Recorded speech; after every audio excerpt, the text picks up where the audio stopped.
80 की दहाई का वाकया है जब मैं नया रेलवे में भर्ती हुआ था। मेरी ड्यूटी रिकॉर्ड को देखना और इसे अप टू डेट रखनी थी। ये इन दिनों की बात है जब मेरी पोस्टिंग काफी दूर दराज इलाके में हो गई। मेरा एक छोटा बेटा था जो अभी स्कूल नहीं जाता था।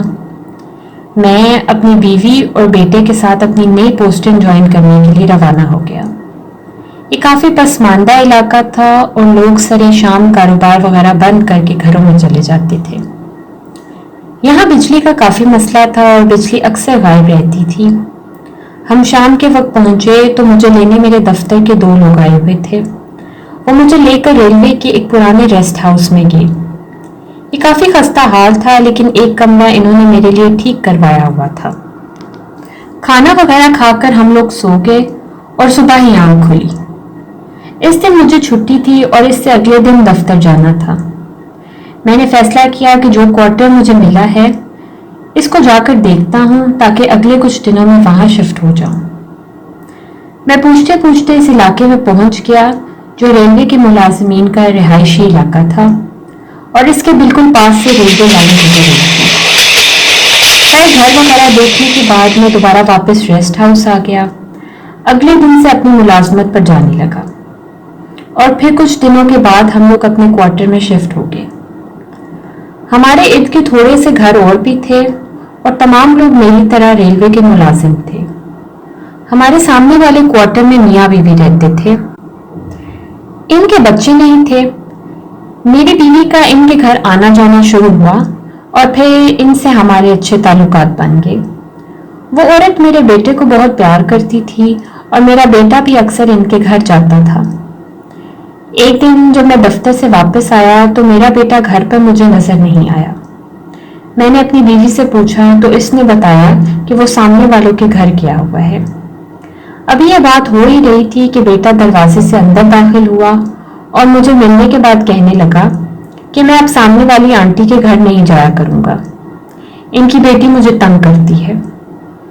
मेरी बीवी बोली कि इनके घर तो बच्चे नहीं हैं, लेकिन मेरे बेटे ने इसकी बात को अनसुना कर दिया और खेलने में मसरूफ हो गया। मैंने बीवी से पूछा कि ये किस लड़की की बात कर रहा है। वो बोली हो सकता है इनके घर कोई मेहमान आए हों और किसी बच्ची ने इसको तंग किया हो। मैं अपनी सहेली से पूछूंगी। 1-2 दिन गुजर गए, मेरी बीवी की सामने वाली औरत से मुलाकात न हुई। छुट्टी का दिन था। सामने वाले मियाँ बीवी हमारे घर आए और कहने लगे कि हम कुछ दिनों के लिए अपने रिश्तेदारों की तरफ जा रहे हैं, आप हमारे घर का ख्याल रखिएगा। हमने कहा कि क्यों नहीं, जरूर ख्याल रखेंगे, आप बैठे चाय वगैरह पिए। बीवी ने इनको चाय वगैरह बनाकर दी। जब चाय पीकर वो लोग जाने लगे तो हमारा बेटा कमरे से निकलकर बाहर सहन में आ गया। वो दोनों इसको देखकर बहुत खुश हुए। वो औरत कहने लगी कि बेटा आप काफी दिनों से हमारे घर नहीं आए हो। इस पर वो बोला, आपकी बेटी मुझे बहुत तंग करती है। मैं आपके घर गया था, इसने मुझे अंदर नहीं जाने दिया। ये सुनकर वो दोनों बड़े हैरान हुए। इस पर मेरी बीवी ने इनको वो बात बताई कि इनके घर से आने के बाद मेरे बेटे ने कहा था कि इसे एक लड़की ने तंग किया है। हमने समझा कि आपके घर कोई मेहमान आए होंगे और इनकी बच्ची ने इसको तंग किया होगा। इस पर इन्होंने कहा कि हमारे घर तो कोई मेहमान नहीं आए थे। मेरा बेटा कहने लगा कि वो बच्ची अभी भी आपके पीछे खड़ी है। इस बात को सुनते ही हम सब ने फौरन पीछे मुड़कर देखा, मगर वहां कोई नहीं था। मैंने अपने बेटे को डांटने वाले अंदाज में कहा कि झूठ नहीं बोलते। वो रोता हुआ अंदर भाग गया। मैंने इन लोगों से माजरत की। इन्होंने कहा कि कोई बात नहीं, आपको इसको डांटना नहीं चाहिए था। इसके बाद वो लोग चले गए। अगले दिन मेरी बीवी बेटे को लेकर बाजार जाने के लिए घर से निकली। वो दरवाजे को ताला लगाकर मुड़ी तो इसने देखा कि मेरा बेटा सामने वालों के घर के दरवाजे पर खड़ा था और किसी से बातें कर रहा था। इसने इसे आवाज दी कि इधर आओ, किससे बातें कर रहे हो। तो वो कहने लगा, अम्मी वही लड़की मुझे कह रही थी कि शाम को तुम्हारे घर खेलने आऊंगी। इसने अपने बेटे से कहा कि तुम फिर से फजूल बातें करने लग गए हो, तुम्हारे अब्बू ने सुन लिया तो तुम्हें डांटेंगे। फिर वो इसका हाथ पकड़कर बाजार चली गई। कुछ दिन बाद हमारे पड़ोसी वापस आ गए। मेरा बेटा इनकी तरफ कभी कभार चला जाता था। एक दिन वो इनके घर गया और थोड़ी देर के बाद तकरीबन चीखता हुआ घर में दाखिल हुआ। वो कहने लगा, अम्मी अम्मी, वो मुझे मारने आ रही है। मेरी बीवी किचन में काम कर रही थी। वो हवास बाख्ता होकर बाहर भागी और अपने बेटे को उठा लिया।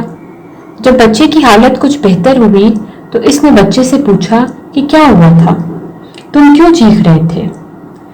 इसने कहा कि मैं सामने वाली आंटी के घर इनकी छत पर खेल रहा था। अचानक इनकी बेटी दीवार के ऊपर से उछलकर छत पर आ गई और कहने लगी कि मैं तुम्हें छत से धक्का देकर मार दूंगी। मेरी बीवी और बेटा बातचीत कर रहे थे कि मैं घर में दाखिल हुआ।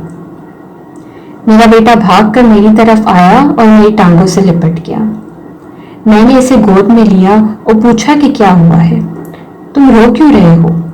मेरी बीवी ने मुझे इशारों में मना किया कि मैं चुप रहूं। थोड़ी देर बाद वो कहने लगी, मुझे डर लग रहा है। बच्चा बार बार लड़की का जिक्र करता है, कभी कभी वो किसी से बातें भी करता है जबकि वहां कोई नहीं होता। मैंने इसको कहा कि तुम भी फजूल बातें करने लग गई हो। वो तो बच्चा है, अक्सर बच्चे अपने पास से बातें घर लेते हैं। वो चुप हो गई, मगर इसकी शक्ल से लग रहा था कि इसने मेरी बात नहीं मानी। 2-3 दिन के बाद मेरे बेटे को बुखार हो गया। इसे दवाई वगैरह देकर इसे सुलाने के लिए जब हम कमरे में गए और इसे बिस्तर पर लेटाने लगे तो इसने शोर मचाना शुरू कर दिया कि मैं बिस्तर पर नहीं लेटूंगा। हम बड़े परेशान हुए कि इसे क्या हुआ है। मैंने इसको बड़े प्यार से अपने साथ लगाया और इससे पूछा कि क्यों, क्या बात है, तुम बिस्तर पर क्यों नहीं सो रहे हो। तो वो कहने लगा कि सामने वाली लड़की मेरे बिस्तर पर बैठी है, मैं इसके साथ नहीं सोऊंगा। मेरा और मेरी बीवी का तो रंग हो गया। मैंने बच्चे से कहा कि आप इससे बोलो कि अभी घर चली जाए, हम बाद में खेलेंगे। तो वो कहने लगा कि वो अभी अभी कमरे के दरवाजे से निकल गई है। हमने दरवाजे की तरफ देखा तो वो बंद था। मैंने कहा कि बेटा दरवाजा बंद है तो वो कैसे चली गई। इसने कहा मुझे नहीं पता, लेकिन वो चली गई है। मेरी बीवी ने अगले दिन बेटे से कहा कि हमें अपनी दोस्त से मिलवाओ। तो इसने कहा कि हाँ, मैं इसके साथ इसके घर गया था। हम मियाँ बीवी तो डर के मारे साकित हो गए कि ये बच्चा कहाँ गया था। हमने इससे कहा कि हमें भी इसके घर ले चलो। हम दोनों बेटे के साथ घर से निकले। वो घरों के पिछली तरफ चलने लगा। इस तरफ थोड़ा आगे जाके कब्रिस्तान शुरू हो जाता था। हम परेशानी की हालत में इसके साथ साथ जा रहे थे। थोड़ा आगे कब्रिस्तान में जाकर वो एक कब्र के पास खड़ा हो गया और बोला, ये इसका घर है। मैंने अपने बेटे को डांटा कि तुम क्या कह रहे हो। वो थोड़ा घबरा गया और कहने लगा कि वो मुझे यहाँ लेकर आई थी और फिर वो उसके अंदर चली गई और मैं डर के मारे भागकर वापस घर आ गया। मैंने जल्दी से बेटे को गोद में उठाया और हम तकरीबन भागते हुए घर पहुंचे। सारी रात परेशानी में गुजरी। अगले दिन मैं दफ्तर से वापसी पर इलाके की मस्जिद के मौलवी साहब के पास गया। वो काफी समझदार और नेक इंसान थे और इसके अलावा काफी अरसे से इस इलाके में रह रहे थे। इनको सारा माजरा बताया। वो परेशान हो गए और फिर जो इन्होंने बताया वो काफी खौफनाक था। वो कहने लगे कि तुम्हारे सामने वाले घर में रेलवे का मुलाजिम, इसकी बीवी और 3 बच्चे रहते थे। इनकी बेटी 7 या 8 साल की थी। एक दिन स्कूल से वापसी पर वो अपनी सहेलियों के साथ घर आ रही थी। रेलवे की पटरी क्रॉस करते हुए इसको दूर से इंजन आता हुआ दिखाई नहीं दिया और वो इसकी जद में आकर मर गई। इस बात का इसके माँ बाप को इतना सदमा हुआ कि इसका बाप नौकरी छोड़कर बाकी के दोनों बच्चे और बीवी के साथ वापस अपने इलाके में चला गया। मैं जल्दी जल्दी घर वापस आया और अगले दिन अपनी बीवी और बेटे को लेकर वापस अपने गांव रवाना हो गया और अपने दफ्तर में दरख्वास्त दी कि मुझे किसी और इलाके में पोस्ट किया जाए। काफी तगोदो के बाद मेरी पोस्टिंग दूसरी जगह हो गई।